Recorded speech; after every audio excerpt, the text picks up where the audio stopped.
एक शहर में दो लड़के रहते थे। एक का नाम राज और दूसरे का नाम अमर था। दोनों बचपन के घनिष्ठ मित्र थे। बचपन से ऐसा कोई दिन नहीं हुआ दोनों के बीच विवाद हुआ हो। अब दोनों बड़े हो चुके थे और कॉलेज पहुंच गए थे। दोनों ने साथ में उच्च शिक्षा के लिए बड़े शहर जाने का फैसला किया। दोनों का परिवार उन्हें उच्च शिक्षा दिलाने के लिए सक्षम था। इसके लिए दोनों शहर के एक नामी कॉलेज में दाखिला करवा लेते हैं और वहीं पास में ही बने हॉस्टल में रहने लगते हैं। कॉलेज में लड़के लड़कियां साथ पढ़ते हैं, इसलिए सभी को एक ही कक्षा में बैठाया जाता है। पहले दिन तो सभी को उनकी मर्जी के मुताबिक बैठने की इजाजत मिल गई थी, लेकिन शिक्षक ने आते ही आदेश दे दिया कि कल से आप लोग अपनी मर्जी से नहीं बैठेंगे, बल्कि आप लोगों को हर हफ्ते अपनी जगह बदलनी होगी। राज और अमर इस बात को सुनकर चिंतित हो जाते हैं, क्योंकि दोनों साथ में ही बैठना चाहते थे, लेकिन शिक्षक के फैसले के आगे दोनों को झुकना पड़ता है। अगले दिन से राज को एक लड़की के साथ बैठना पड़ता है जिसका नाम दिशा होता है, और अमर को एक दूसरे लड़के के साथ बैठने को कह दिया जाता है। राज और दिशा की दोस्ती बढ़ने लगती है और 3 ही दिनों में दोनों इतने करीब आ जाते हैं कि ज्यादातर समय दोनों साथ ही बिताने लगते हैं।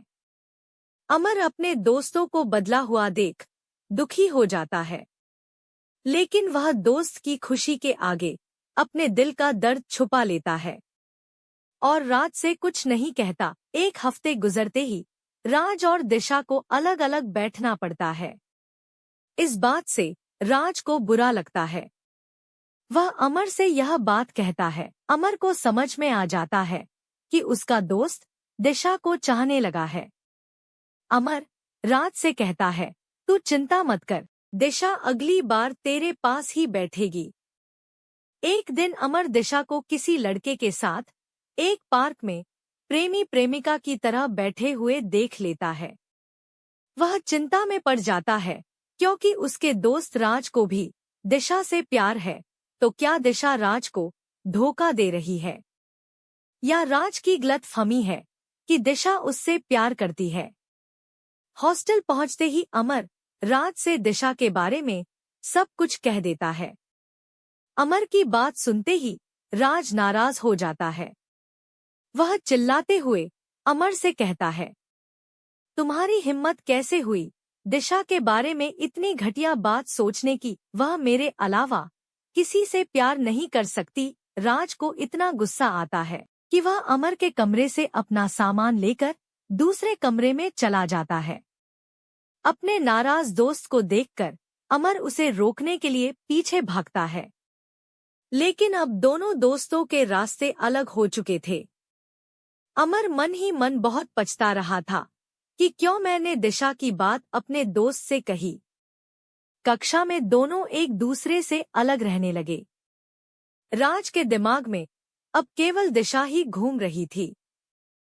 वह अपने दोस्त को भूल चुका था। कुछ ही दिनों में दिशा ने अपना रंग दिखाना चालू कर दिया। वह राज के साथ बुरे तरीके से पेश आने लगती है और उसे मजबूर करके उसके घर से पैसे मंगाने लगती है। अब धीरे धीरे राज की जिंदगी दुश्वार होने लगी है। दिशा ने राज को ब्लैकमेल करने के लिए कुछ आपत्तिजनक मैसेज अपने मोबाइल फोन में सुरक्षित कर लिए थे, जिस वजह से राज किसी से मदद नहीं ले पा रहा था। एक दिन क्लास में दिशा राज को धमकी दे रही थी कि मैं तुम्हें जेल भिजवा सकती हूँ। तभी खिड़की से अमर सारी बात सुन लेता है। वह समझ जाता है कि राज को ब्लैकमेल किया जा रहा है। अमर अपने दोस्त को बचाने के लिए एक योजना बनाता है। वह रात को दिशा के कमरे में घुसता है और तकिए के नीचे से उसका मोबाइल फोन निकाल कर ले आता है और अपने हॉस्टल आकर राज के हाथ में दे देता है। दिशा का फोन देखते ही राज अमर से पूछने लगता है, तुम्हें दिशा का फोन कैसे मिला? अमर कहता है, मैं चोरी करके लाया हूँ दोस्त। तू जल्दी से अपने मैसेज डिलीट कर, जिनकी वजह से वह तुझे ब्लैकमेल कर रही है। राज दिशा के मैसेज ढूंढने का प्रयास करता है, लेकिन जब उसके मैसेज दिखाई नहीं देते तो अमर दिशा का फोन फॉर्मेट कर देता है और उसका मेमोरी कार्ड बदल देता है और उसी रात को दोबारा दिशा के हॉस्टल में जाकर उसका मोबाइल फोन उसके कमरे के दरवाजे के नीचे से अंदर भेज देता है। सुबह उठते ही दिशा अपना मोबाइल बिस्तर के नीचे डला पाती है। उसे लगता है गलती से गिर गया होगा और जब वह अपना मोबाइल देखती है तो उसका मोबाइल फॉर्मेट हो चुका होता है। यह देखकर उसे झटका लगता है क्योंकि उसके ब्लैकमेल करने के सारे हथियार नाकाम हो चुके थे। लेकिन फिर भी वह कॉलेज पहुंचते ही राज को नए फोन के लिए धमकी देती है, लेकिन राज अब समझ चुका है कि उसके पास ऐसी कोई चीज नहीं है जिससे वह उसे ब्लैकमेल कर सके। राज गुस्से से दिशा का चेहरा पकड़ता है और धक्का देते हुए कहता है, दूर रहो मुझसे, और अमर के गले में हाथ डालकर मुस्कुराते हुए चला जाता है। अमर की हिम्मत की वजह से राज बदनामी से बच गया था और इस बात से अमर ने अपने नाराज दोस्त को मना लिया था।